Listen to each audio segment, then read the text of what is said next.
नमस्कार। जैसे पिछला जो हमारा वीडियो था पठार, उसमें कुछ तकनीकी खामी है या यूँ कहें कि नेटवर्क प्रॉब्लम के कारण हम उसको पूर्णतः वीडियो को ठीक से बना नहीं पाए और उसकी जो समय सीमा है वो बहुत ही कम रही और उसमें बार बार व्यवधान आने के कारण इसको प्रॉपर तरीके से तैयार नहीं कर पाए। तो आज हम जो पठारों के प्रकार जो हैं वो जो छूट गए थे हमसे, उन सहित आगे हम कक्षा को निरंतर करेंगे। भौतिक भूगोल से जो पठार प्रकार, पठार किसे कहते हैं, पठारों के उदाहरण, इनका हम यहाँ पे अध्ययन करेंगे। साथ यहाँ मैदान, कितने प्रकार के मैदान हैं और झीलें, इनका हम अध्ययन करेंगे। तो मैं डॉक्टर धर्मवीर गुजर, सहायक आचार्य भूगोल विभाग, MSA कॉलेज भरतपुर से। जैसे सबसे पहले अंतरा पर्वतीय पठार, इंटरमाउंटेन प्लेट्यू, यानी कि चारों ओर से पर्वतों से घिरे हुए होते हैं। जैसे कि तिब्बत का पठार दक्षिण में हिमालय पर्वत, उधर से कुनलुन पर्वत के मध्य। बोल्विया का पठार, जैसे टिटिका का झील भी इसमें पाई जाती है। पेरू का पठार, कोलंबिया का पठार, मेक्सिको पठार। पठार क्या होता है कि चारों तरफ पर्वतों से घिरे हुए होते हैं। गिरिपद पठार दूसरे नंबर के। गिरिपद यानी कि पेडिमेंट प्लेटू, ये जो पर्वत हैं उनकी जो निचली तलहटी है या हिस्सा है उसमें ये पठार निर्मित होते हैं। और साथ में ही अगला जो पठार है वो गुम्बदाकार पठार, जैसे डोम शेप कहते हैं। भारत का छोटा नागपुर का पठार है। ओजार्क पठार है USA का। फिर प्रायद्वीपीय पठार में जैसे भारत का प्रायद्वीप पठार, अरब प्रायद्वीपी, ऑस्ट्रेलिया का प्रायद्वीप पठार, दक्षिण अफ्रीका का प्रायद्वीप पठार, है ना। पुनर्यूनित पठार, रिजुविनियन, मिसौरी पठार, मिसौरी मतलब USA में है, पाट प्रदेश रांची भारत में। इस प्रकार जो पठार हैं, चाहे पर्वतों से घिरे हुए हों, चाहे पर्वतों की तलहटी में निर्मित हों, चाहे गुम्बदाकार हो, चाहे प्रायद्वीपीय हो, चाहे पुनर्योन यानी पुनः नदियों के बीच में हों।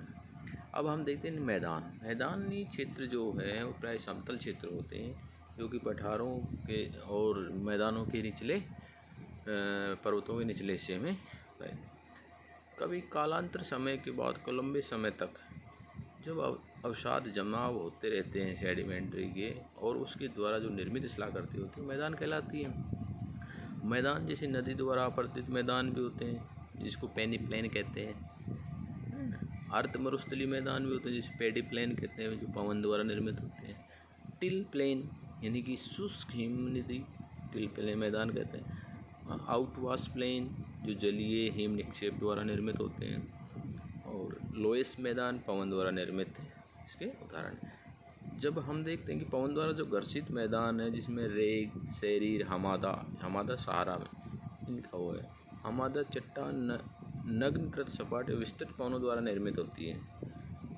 अब देखते हैं कि कुछ पर्वत और कुछ पठार और उसी के बाद में कुछ मैदानों के जो मैदान निर्मित होते हैं वो है अपर्दन के अलावा निक्षेप के द्वारा भी निर्मित होते हैं, जिसमें गंगा सतलज का मैदान, मिसिसिपी मैदान, यांगटीसिकियांग मैदान, वांगो मैदान, ये निक्षेपी द्वारा निर्मित है।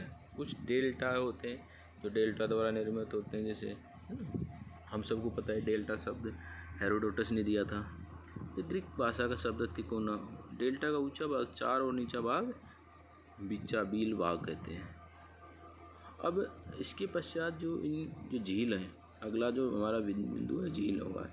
झीलों में जैसे पर्वत, पठार, मैदान और झील क्या है कि नीचे जो कटा हुआ हिस्सा होता है उसमें कालांतर में जल भर जाता है और झीलों का निर्माण होता है। जैसे टिशो सिकुरी तिब्बत संसार की सबसे ऊंची झील है। मृत सागर झील 13,000 फीट, ये सबसे नीची है। देवताल गढ़वाल हिमालय में भारत की सबसे ऊंची झील है ना। गौरी कुंड गढ़वाल भारत संसार की दूसरी सबसे ऊंची झील है। टार्न, अब देखिए टार्न जो झील है वो हिमनदकृत है, लेकिन ये अपर्दन से निर्मित होती है। काक ये भी हिमानी से निर्मित। टार्न काक और चमकीली ग्लैंट लेक, चमकीली ये भी अपर्दन द्वारा ग्लाइंट। फिर आने वाली जो आगे जैसे वृहद झील हैं, superior, Michigan, Huron, eri, Ontario, America की हिमनदकृत झीलें हैं। ये क्या है? ये हिमनदकृत झीलें, हिमानी से निर्मित। प्लंग पॉल्स, हॉट होल्स का विस्तृत होने पर नदी द्वारा अपर्दन झीलें। ओक्सबो लेक, चापाकार या गोखुर, अपर्दन नदी द्वारा, है ना, ओक्सबो झीलें। तो इस तरीके से जो झील हैं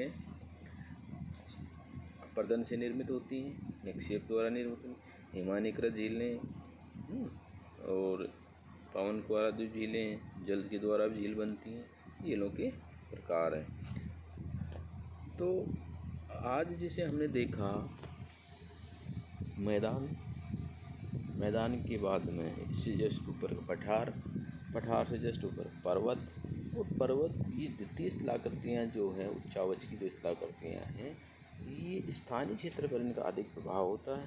साथ ही फिर इनके मध्य भाग जो नीचे धंसा हुआ होता है, किन्हीं कारणों से निर्मित हो जाता है, वो झीलों के रूप में निर्मित होता है, जिसमें वर्षा का जल, या यूँ कहें कि हिम का जल, या यूँ कहें कि हम इसमें जमा होता रहता है निरंतर। तो इस तरीके से झीलें चाहे हिमानी हो, चाहे जल द्वारा निर्मित हो, चाहे पवनों द्वारा निर्मित हो, चाहे स्वतः ही जो गुफाएं हैं जल भर जाता है तो उससे भी झीलों का निर्माण हो जाता है। जी।